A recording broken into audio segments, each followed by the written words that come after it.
Well, I think we all know the Bible story about Abraham and Sarah and how Sarah got pregnant when she was really, really old and she laughed.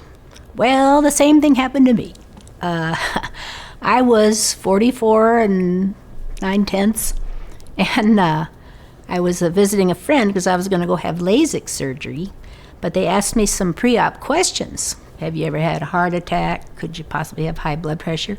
Could you possibly be pregnant?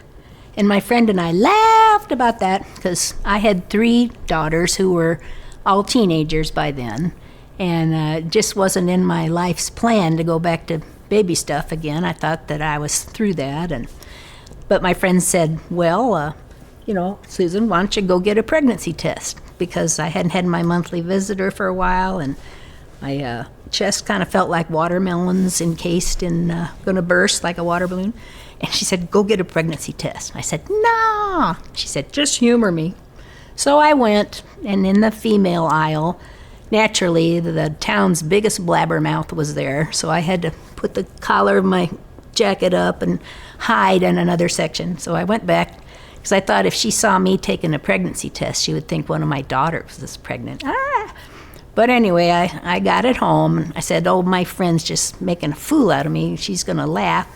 And I set up the test, and sure enough, there was a positive result. And I screamed, ah!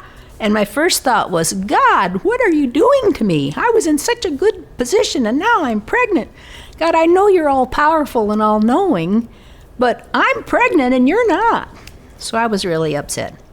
But then I got to thinking, gee, our daughters were all involved in sports and school activities and with their girlfriends and beginning to date.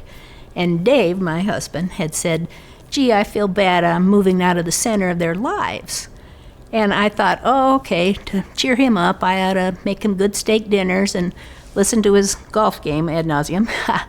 But instead, a pregnancy. We'd been married for many, many years. And I thought, he's such a good father, and a new child is another chance to be a hero in somebody's life and influence the future in a positive way. So I guess this baby is for him as well as for me, for us. So I kind of, okay. And I went out to the mailbox, get a little fresh air in my shock, and wouldn't you know, in the mail was an invitation to join the American Association of Retired Persons. I thought, oh, great, I can get this with some coupons for diapers. Both the baby and I will have walkers at the same time, and both of us will have to chew our food with our gums. I just started cracking all these jokes, and it made me feel a lot better. But the best one was, I said, we should name this one Whoopsie Daisy Williams.